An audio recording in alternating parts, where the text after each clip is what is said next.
The American Theater Wing and the New York Public Library for the Performing Arts bring you the American Theater Wing's Guide to Careers in the Theater. This session, The Company Manager. Hello, I'm Pia Lindström with the American Theater Wing, and with me is Lisa Poyer, Company Manager. What exactly do you do in the theater? Well, I personally manage Broadway shows, but a company manager generally may manage shows, live theatrical productions on Broadway, off-Broadway, on tour, and sometimes in regional theaters all across the country. The company manager on Broadway is someone who is hired normally by the general manager and works very closely with the general manager and the producer to make sure that the show actually happens. Among the things the company manager does, paying everyone is probably the thing that everyone understands best when you say you're a company manager. The company manager is also responsible sometimes for writing contracts. The more experienced company managers often do that. Company managers arrange tickets for people to the show, make travel arrangements, make housing arrangements for the actors who do not, or in fact anybody else connected with the production who doesn't actually live in the city where the show is playing.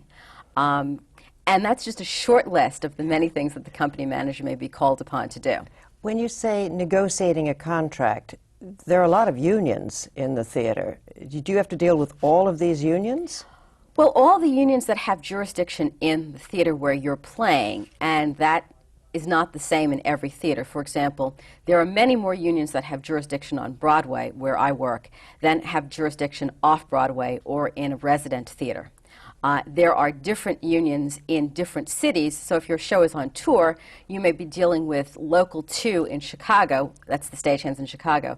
The New York local is Local 1, mm-hmm. So if you're traveling around the country, you're going to be dealing with different locals for different for the same employment, for the same work in different cities. And since they have different work rules and that affects what your show will cost to operate, you have to know what those rules are and make sure that you're adhering to them. So you have to have some bookkeeping, accounting experience, legal experience. I don't think there's anything that I ever studied that I haven't made good use of since I started working in the theater. No matter how obscure the subject, I think the only thing I haven't ever used is trigonometry. You actually designed some costumes for a while, too.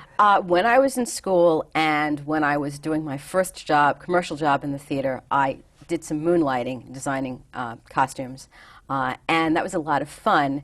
But I'm not really a great designer, and I'm probably better at this. But you would know how much it costs. I would know how much it costs, and I remember on one show where the designer made a fairly costly alteration to one of the costumes, which was really a very handsome alteration. And I said to him, "This is a really lovely alteration." And he said, "It looks very good." He said, "Yes, and you and I are the only people who are going to notice." And I thought to myself, and why did you spend $500 doing that?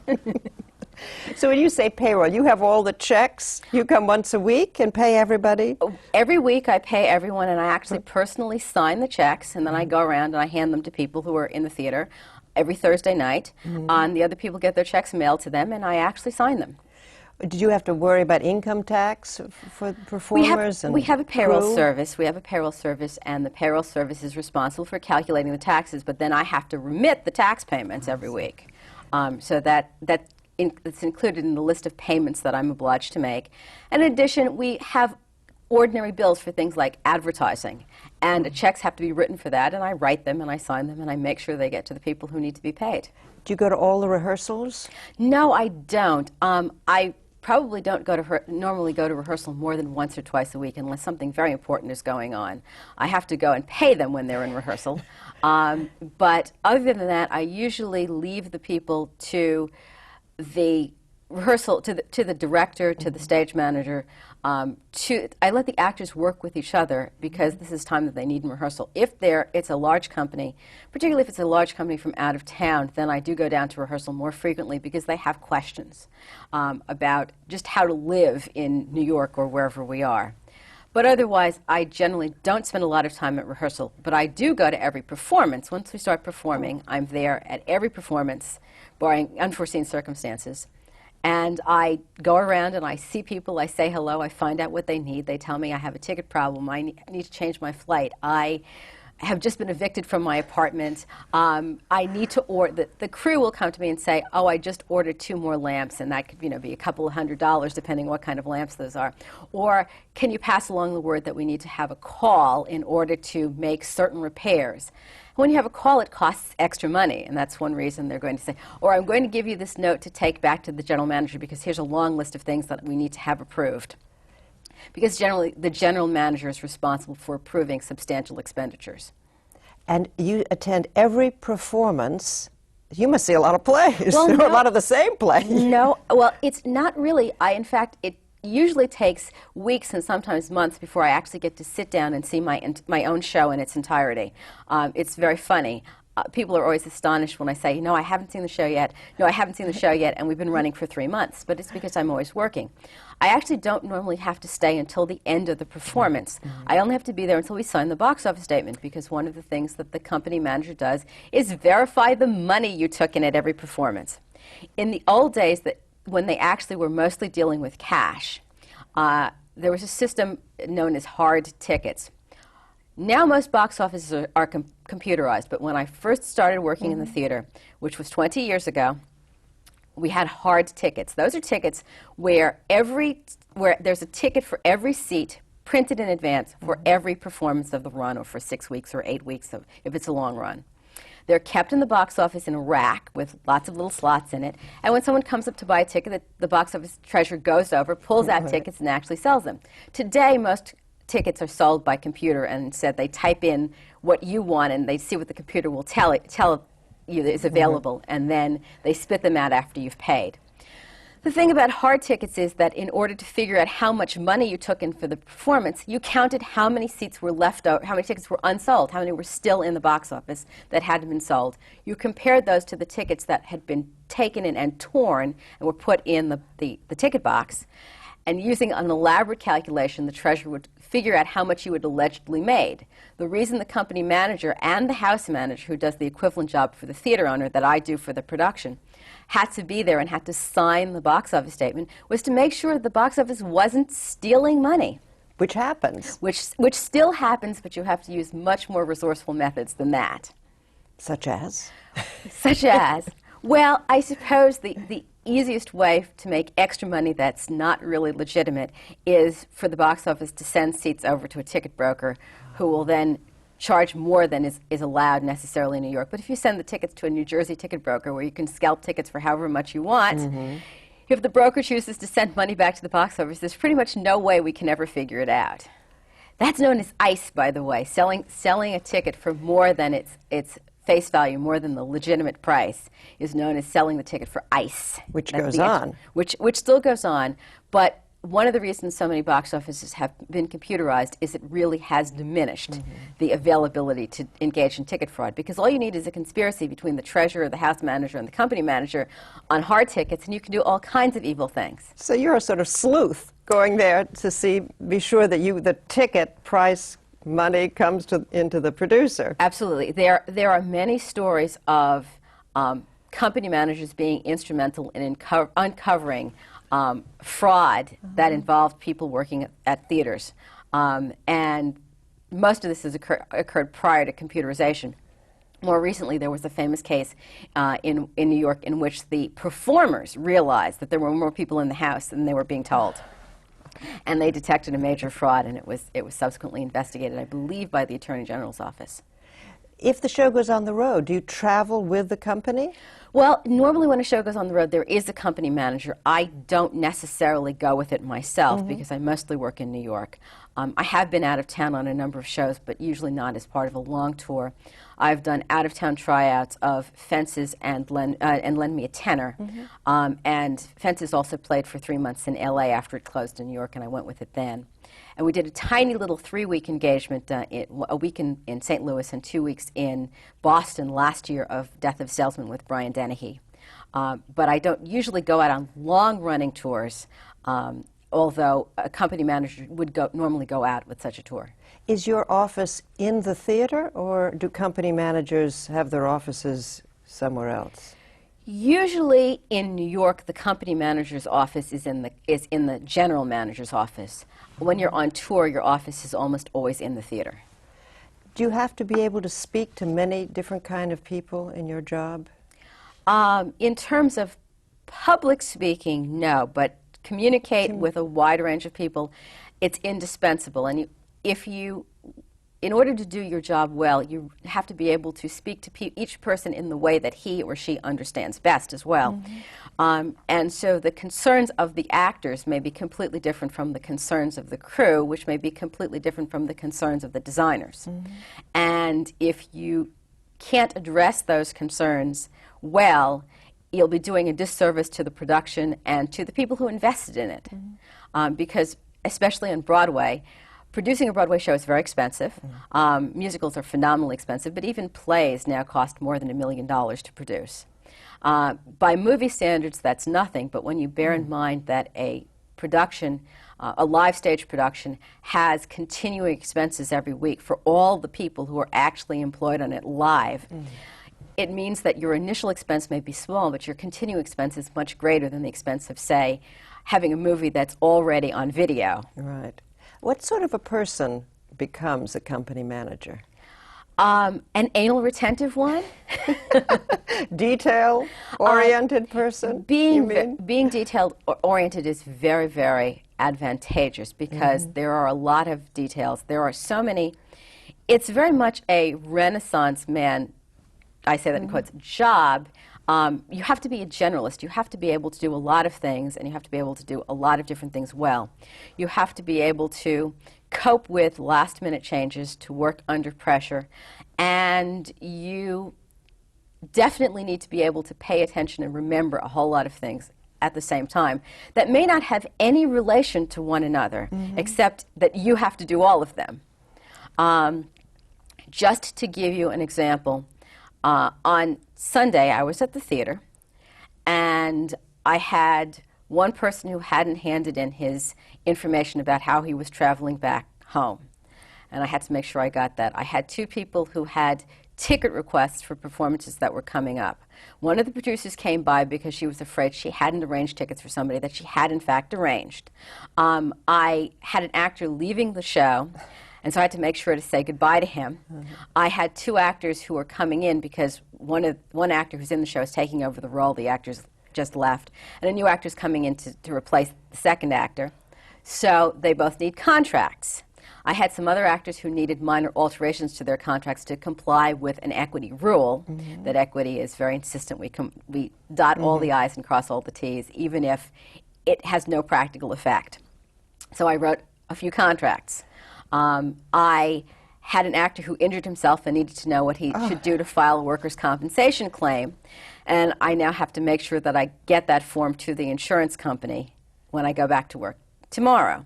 In addition to that, I checked the vacation pay records because we're closing this show on the 29th of July.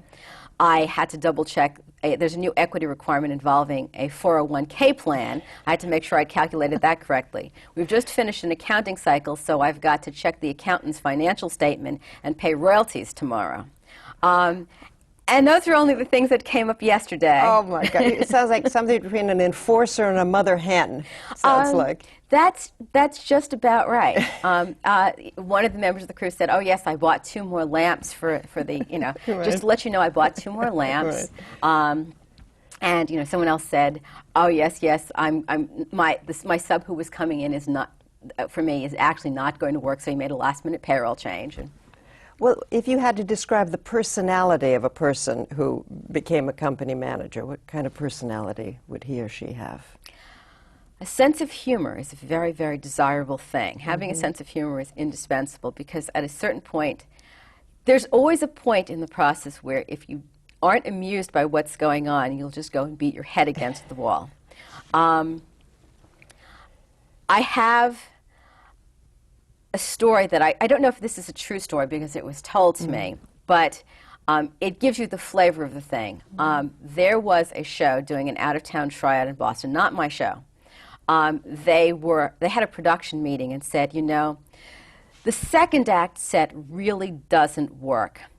We could repaint it, but I don't think that will be adequate. Well, how much will it cost to build a new one? $95,000. That's really much too much. We absolutely can't do that. Well, we might be able to do that for $86,000. Okay, let's build a new one.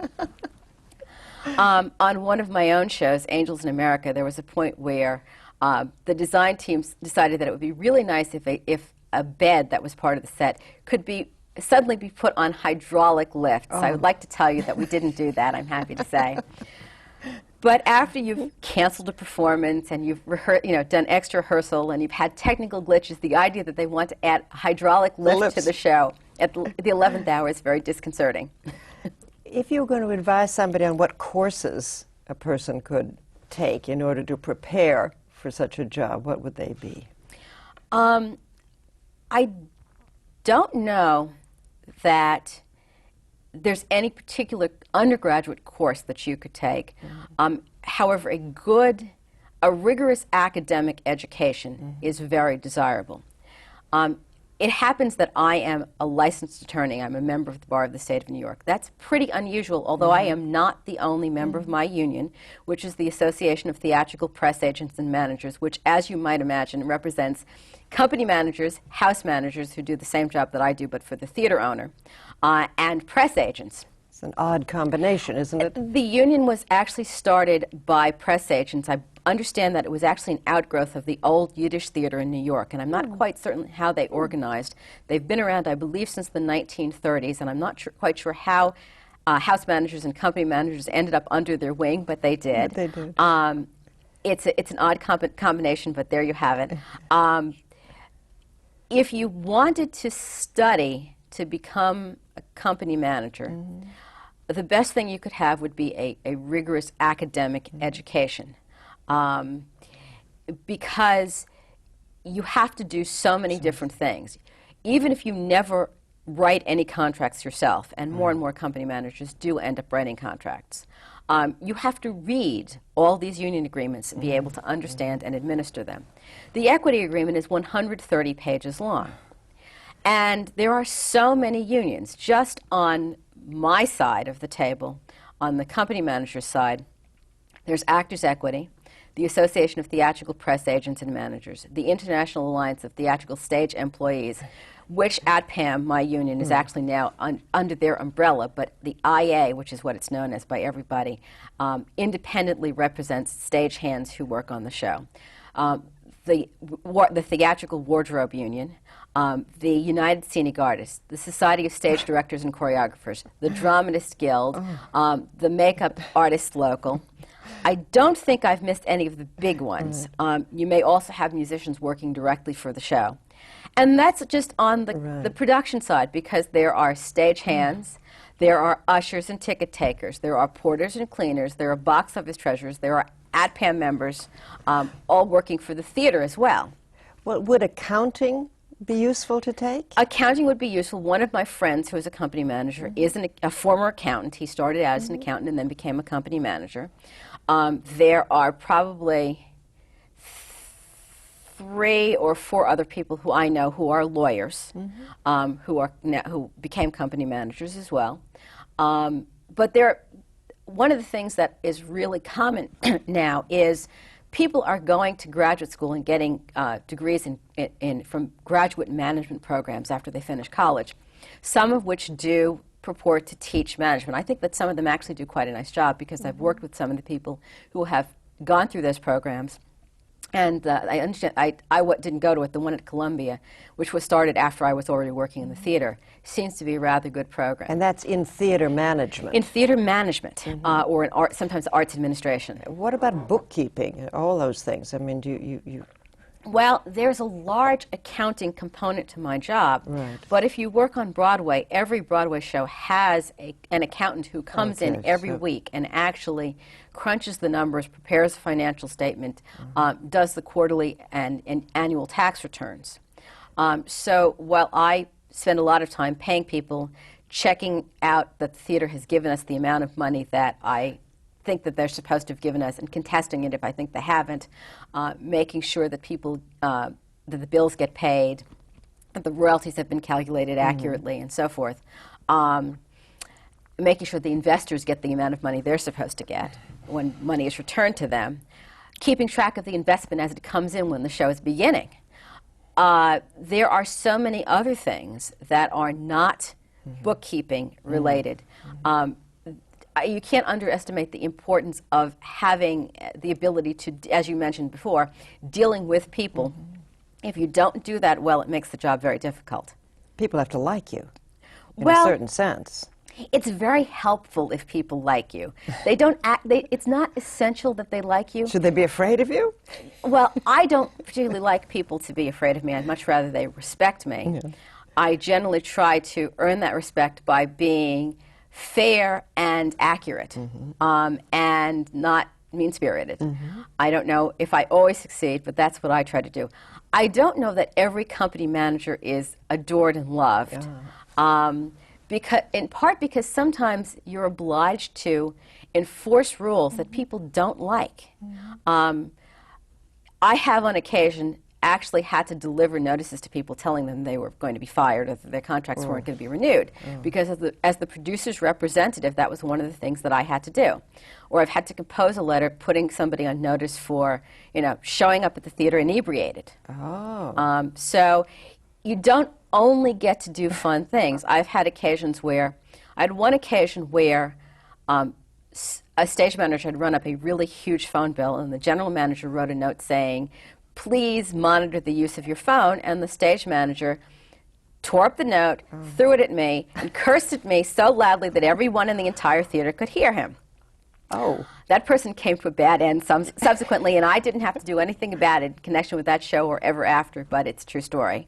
Once I was obliged to tell a bunch of actors that the producers did not wish to continue negotiating to renew their contracts. Basically all the principal actors of an entire show. And most of the actors were good-natured. One of them wrote a note telling the general manager that he was full of crap, although he didn't exactly put it that way. And he wrote on the envelope without opening it saying, how dare you send Lisa to deliver this notice, especially at half hour when we said we didn't want to discuss this right before the performance. Another actor tore up the note and threw it at me. That same actor had a temper tantrum on another occasion and walked out of the theater and didn't give a performance on that same show.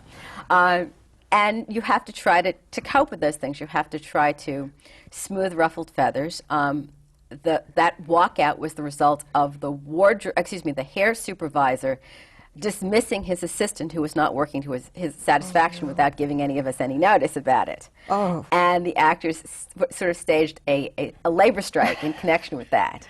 So you have to deal with a lot of volatile personalities and egos. Very strange things have been known to happen on Broadway shows, and since I tend to get asked to do some of the more complicated shows that involve a lot of convoluted technical stuff and sometimes quite a lot of producers. And let's not underestimate the fact that a large production team may not always be in agreement either. The producers may have different ideas about the best way to promote the show, who should be involved in it, what artistic things need to be changed.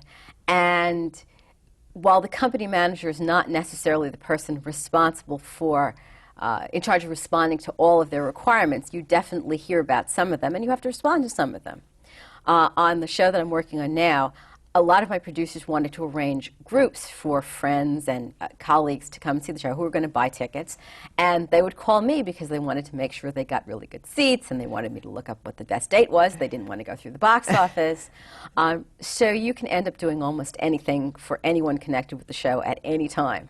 So it sounds like you have to be a diplomat in addition. Being a diplomat is probably the most useful skill you can possibly have. It saves you an awful lot of grief. Now, it doesn't really work if you're just diplomatic and you don't know what you're doing. It helps a lot if you have a clue what you're doing.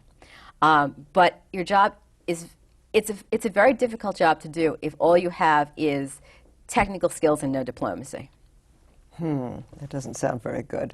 You said you were a lawyer. That's true. Why aren't you in a legal office then? What made you personally go to the theater? The short answer to that is that when I was 5, I wanted to be an actress, and when I was 14, I discovered I was without talent. And there are thousands of people who have talent who are unemployed, actors. and I didn't need to join their ranks, I thought. My father was an attorney, and I was inspired by him, as were a number of other people.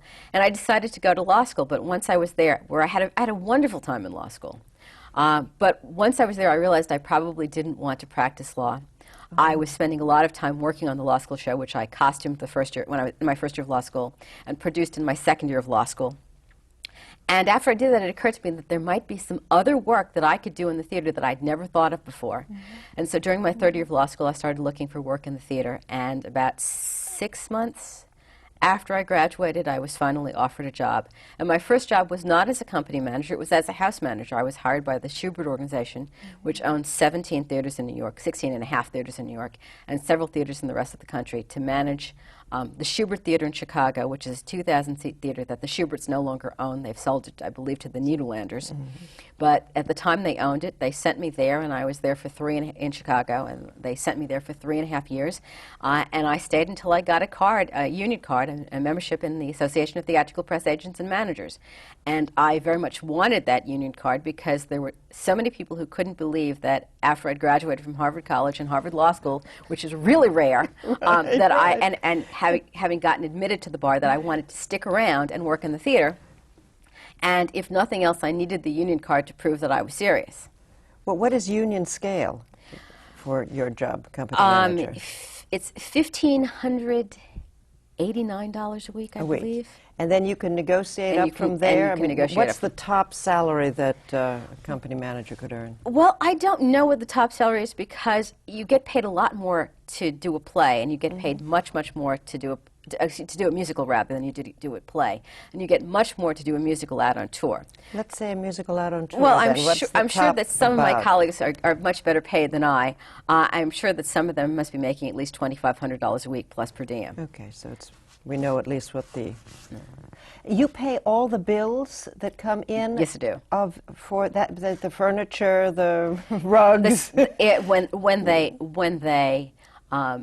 have a bill, and when the set designer sends the plans to the shop, and they've bid out the set, and they've decided they're going to have the shop built at XYZ or Hudson Scenic Studios or wherever they're going to have it built, eventually I'll get a bill from the shop saying, well, actually you'll get a contract that says pay X% now, 25%, 50% now, and you'll write a check for that and send it off to them, and they'll start building it, and then you have to pay them some more.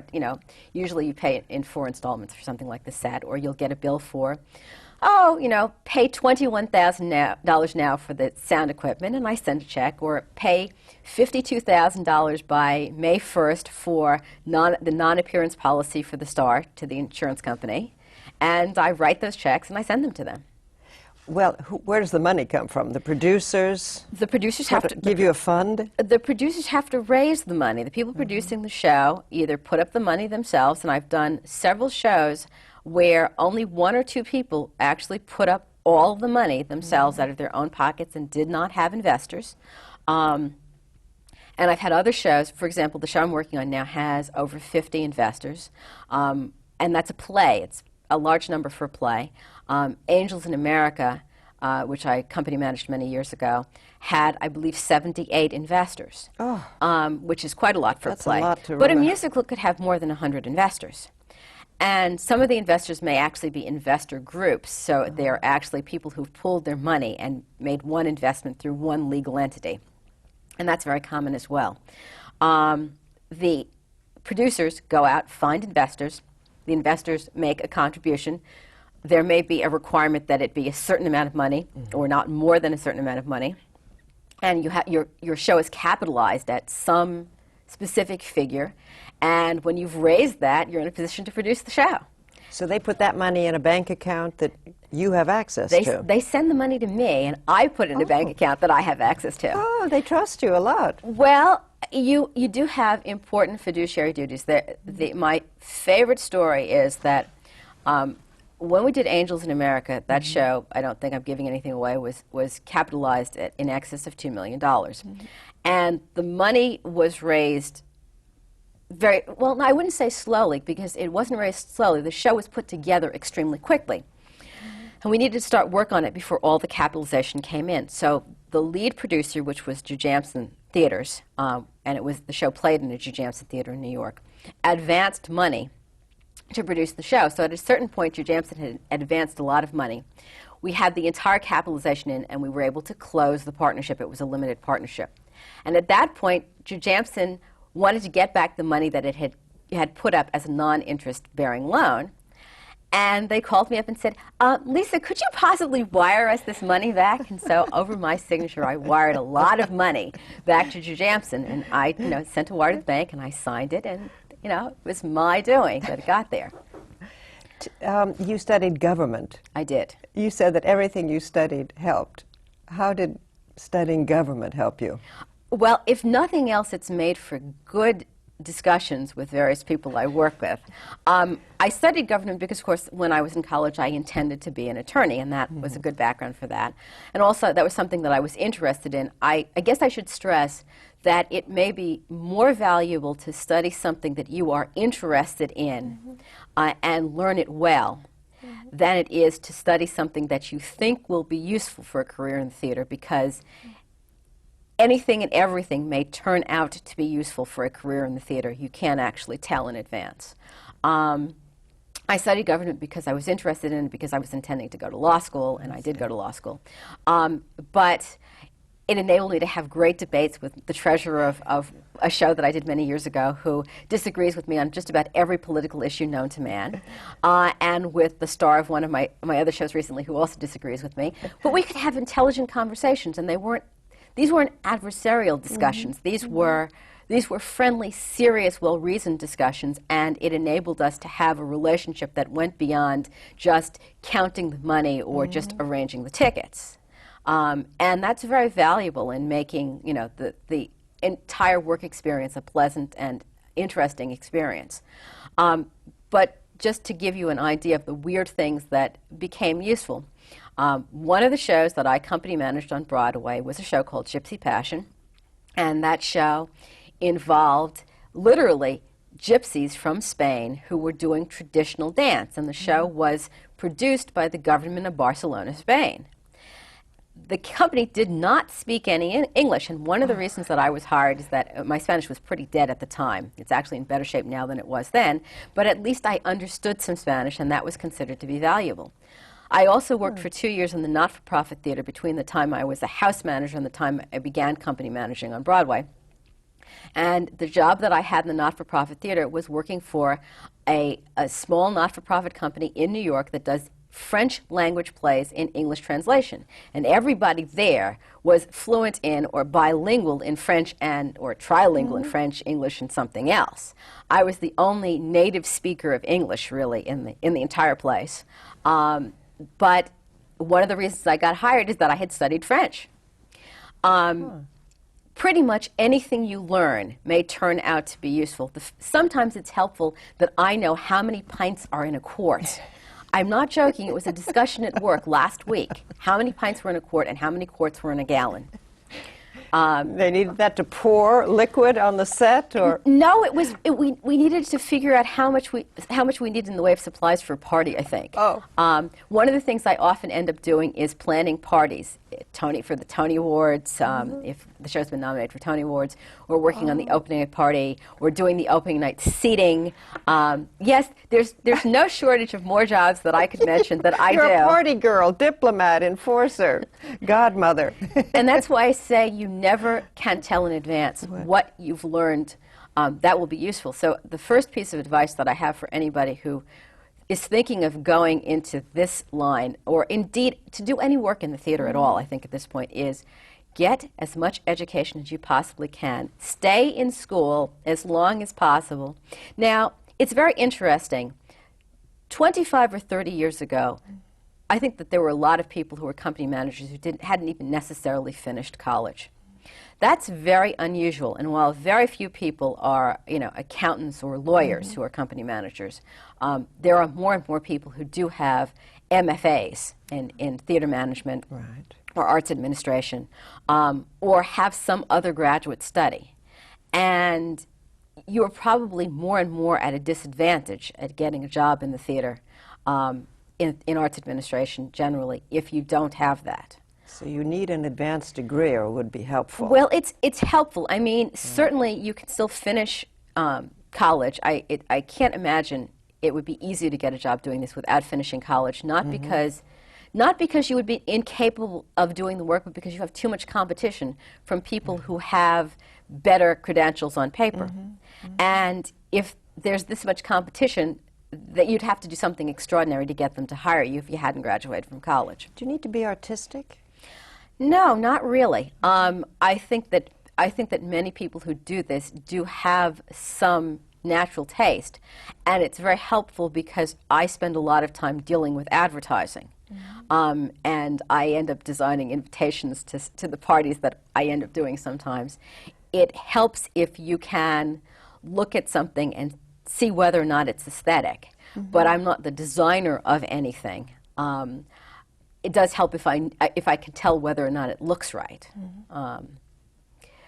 Walk us a little bit through one of the plays, say Death of a Salesman or something. You've done so many, but when they first come to you, what happens?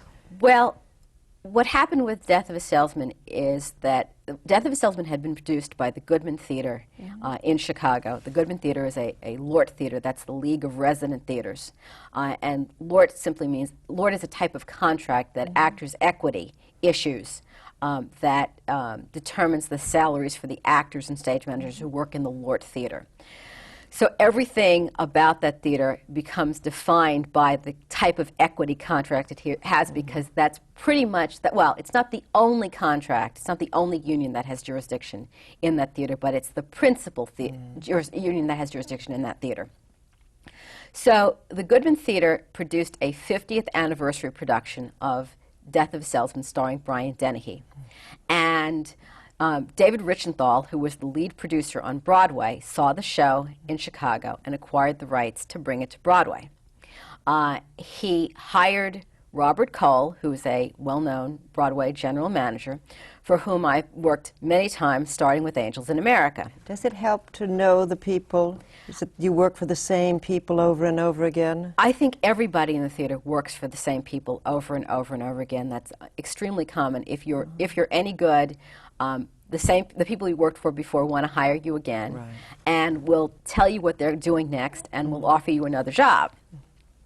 And so I've worked over and over again, not just with the same general manager, but say with the same press agent, with the same. I think I've now done 4 shows in a row with the press agent I'm working with now. I've done, I think, 5 or 6 shows for Robert Cole, although I've worked for other people in the intervening period.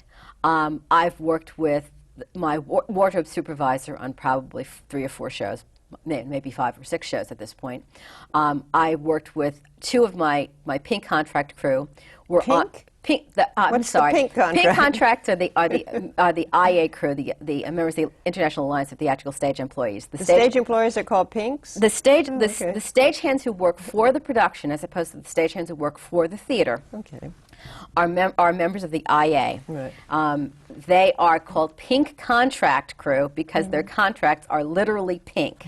The union issues pink contracts to them in triplicate, which actually they're not carbon copies. You have to fill them out 3 times. It's really just this is annoying. Something you need to know as the company manager. Yes, you have Another bit of information. You have to fill them out 3 times. The wardrobe supervisor's contract is yellow, and it has to be filled out 3 times without carbons as well. It's very annoying. You'd think they'd discover photocopiers by now. Oh, you mentioned there are all these unions, and then you yourself were in a union. How much does it cost to join, say, your union? Well, I think it's now $1,000 for my union. It was $500 when I joined a very long time ago. Is it hard to get in? It's actually easier to get in now than when I did. When I did, there was an apprenticeship program which was very, very severely restricted in order to keep down the number of people who would become members. And as a general rule, only 7 or 8 people per year would be allowed to join the apprenticeship program. In fact, I had to fight with them very, very aggressively because they didn't want to let me join. I was from New York, but I had been sent by the Schubert organization to work in Chicago. And the secretary-treasurer of the union at that time, for some reason, wanted to keep down membership as much as possible. And he unilaterally decided that he was not going to allow me to be considered for membership except in Chicago, although he knew perfectly well I was from New York. And I didn't find out until several months after the fact that this is what he had done.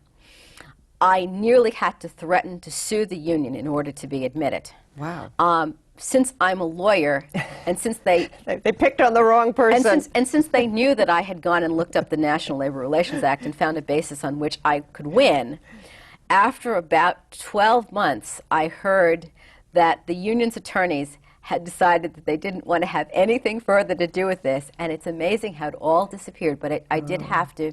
It took about a year longer for me to be permitted to take the exam, because for my union there's an exam. Oh, and is that there's an apprentice program? Is Well, this one way people could get in? They could go to the apprentice program? Well, yes and no. They've actually completely changed the system.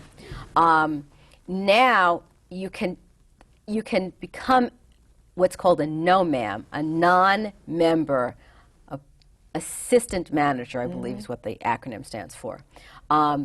And what you really have to do is get a job that's under union jurisdiction, where somebody's willing to give you a contract. Oh, so that's the catch-22. You can't. Well, you always have to get a job first. Well, where would you go? Say somebody wants to do this. Are they going to go to off Broadway, I guess? Well, off Broadway doesn't really have jurisdiction, although off Broadway does. And technically, there's a different training program off Broadway from on Broadway, although once you get in, they can't actually stop you from working on Broadway. They can't actually stop you from working whether you're a member or not. So you have to have a certain amount of push and aggression to get into this, through this door. The first job that I got was as an apprentice house manager with the Schuberts.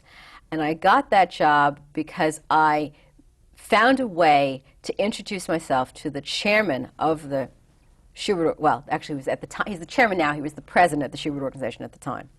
And I found a way to introduce myself to him at a seminar at the Association of the Bar of the City of New York, which is actually a private club that I don't belong to.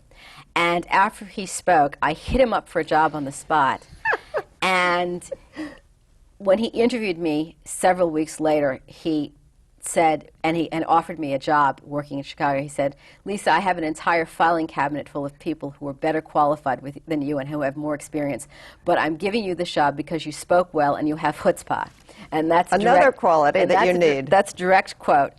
It does help to be articulate, and you do have to have some gumption. I mean, I had decided when I wanted to change careers from the law to going to theater, which I did during my third year of law school, that I was going to allow 10 years of banging on doors to get my first job in the theater. It actually took a year and 1 week from the time I first started looking for a job in the theater to the time I actually got one.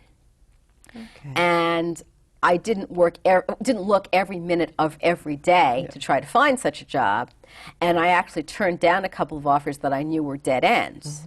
But I was very determined, and I had a lot of people say to me, "Lisa, I can't hire you because you're overqualified." Or you're not going to want to stick with this. And I had people tell me, "Well, you're never going to work in this business unless you start as a secretary."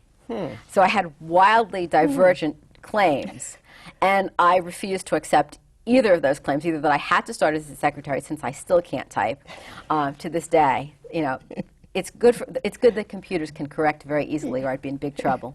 And on the other hand, I didn't feel that I was so exalted that I couldn't start learning. On the other hand, people my age who had not gone to law school rarely started with a job as good as the one I started with. And now I want to tell you that the really excellent job that I started with, which was as an apprentice house manager, paid $333 a week at the time. And this was a $200 a week cut and pay from the job I had had during the summer as a law student. Oh my gosh. Yeah. But even when your job, the one you have, as soon as the show closes, you've got to look for another job. When the show closes, I'm thrown out of work because I work for the show, and when the show is gone, I'm unemployed, even though I'm hired by the general manager. I work for the show, and yep, I'm going to have to look for work in a few weeks' time. So how do you do that? Well, I'm actually not going to look for work in a few weeks' time. I'm going to take a if little... you were going to.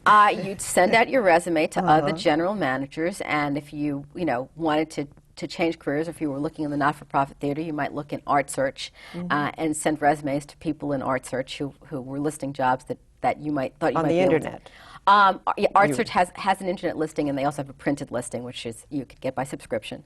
But most of the time, most Broadway company managers send out resumes to general managers who are listed in a publication called the Theatrical Index. They send resumes to people who say that I have a show that's coming up in X amount of time. Now, a large proportion of the time, there's no job there. It's not that there's not a company manager on the show, it's that the company manager is somebody who's already worked for the general manager, and that job is not going to happen.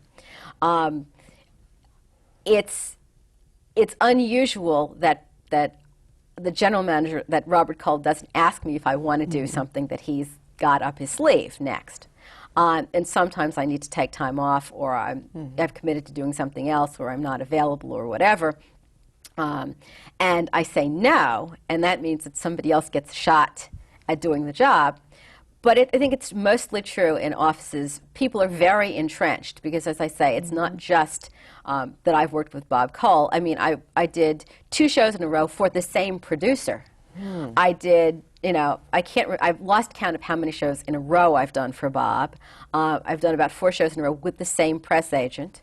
The press agent is hired normally by the producers. So you have to be a real people person here, being able to... If you go around alienating the people you used to work with, you will find that you will not be working there again soon. So it is a bad move to alienate them. That doesn't necessarily mean you have to agree with everything that they do, although I think, frankly, that there are a few offices where if you don't agree with everything they do, you're in big trouble. But I just don't work for those people, and they wouldn't hire me. I'm cooperative, but I'm not that cooperative. As a general rule, I subscribe to the view that I'm only going to work for people I feel have integrity. If I promise you something, then only an act of God will prevent me from delivering on it.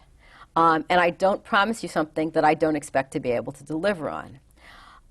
If I say I'm going to do something, I don't have to get you the contract today because I'm going to do what I promised to do, and I fully expect you to do what you promised to do, whether or not you signed the piece of paper.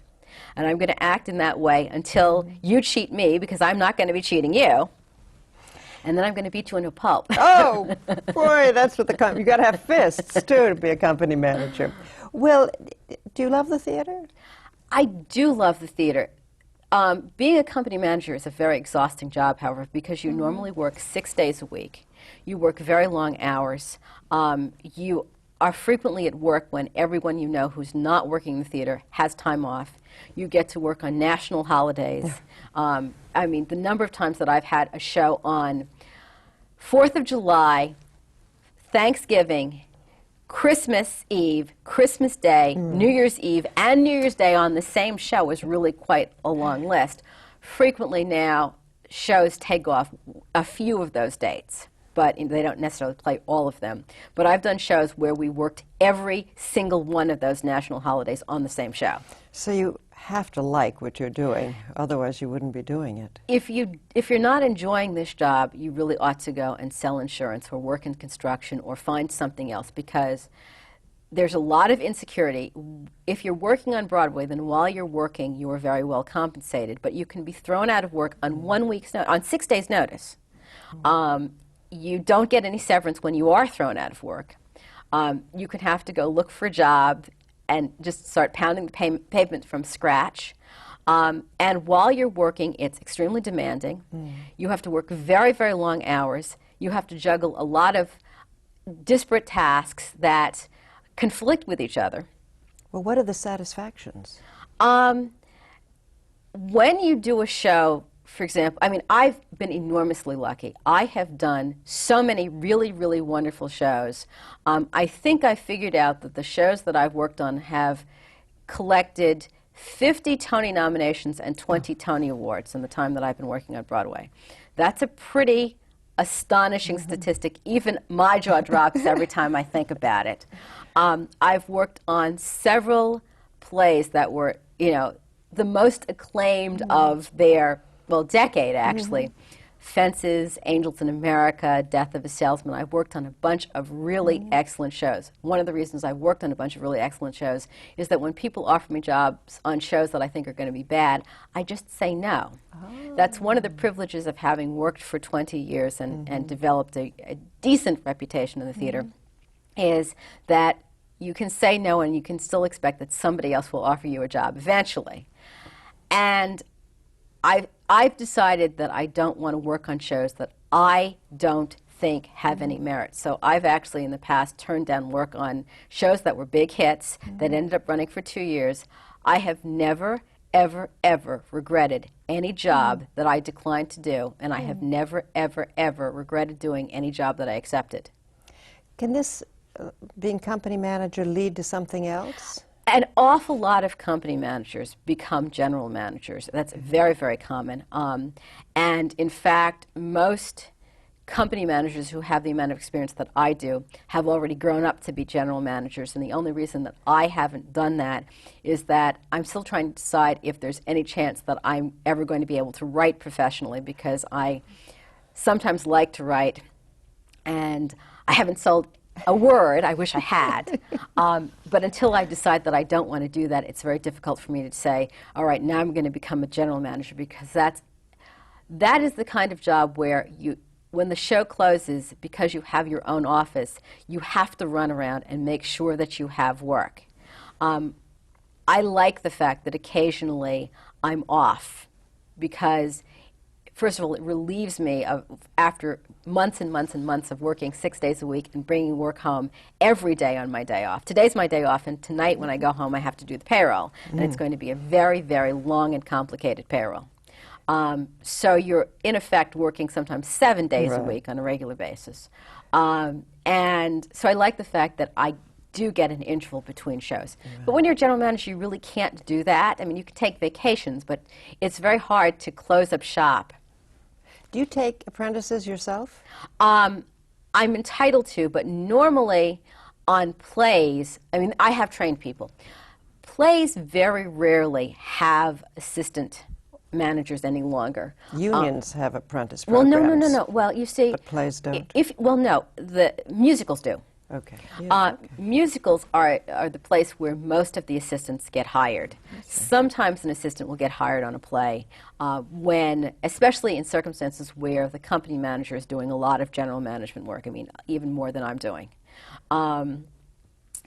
But usually because the show has to pay an extra person, usually the economics of a play make it very difficult to hire an assistant. Particularly particularly an assistant who's going through the training program. Right. Another place, however, where you can get work, which shouldn't be overlooked if you want to become a company manager, is the theater owners. The theater owners also hire people. They become assistant house managers. However, once you get into the union, you can go directly from being a house manager to being a company manager without any further training, which is exactly what I did. My entire training was as a house manager. I got a union card, and I was never a company manager until 2 years after I had A, stopped being a house manager, and B, worked in the not-for-profit theater, and then I company managed Fences. So a good place would be to go to a theater itself. Well, but it has to be, it essentially has to be a first-class theater. In other words, it has to be a Broadway theater. Right. Or a Broadway Roadhouse, which is where I trained. I trained at a Broadway Roadhouse. It can't be, say, a Lort theater. Will not work. It has to be a theater where ATPAM has jurisdiction, is the short answer to that question. And ATPAM does have jurisdiction in a handful of arenas, but not very many. Sometimes the people up at Lincoln Center take the ATPAM exam. people at New York City Ballet or the opera sometimes take the academic Are you exam. writing plays?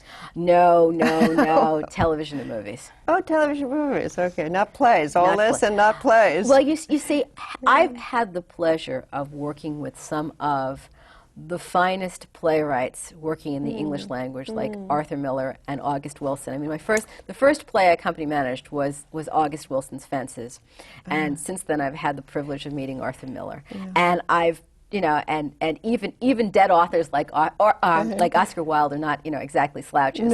No. And when you're comparing your work to that, Yeah. you think perhaps I'm not quite that skilled. But you're keeping wonderful company. I'm You've had keeping- years of keeping wonderful company.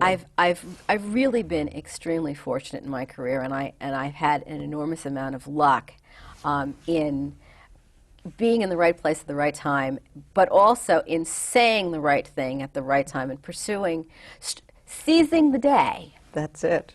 Thank you so very much. Enjoyed talking to you, Lisa. Thank you very much. It's a pleasure. The American Theater Wing's Guide to Careers in the Theater is a project of the American Theater Wing and the New York Public Library's Billy Rose Theater Collection, Theater on Film and Tape Archive.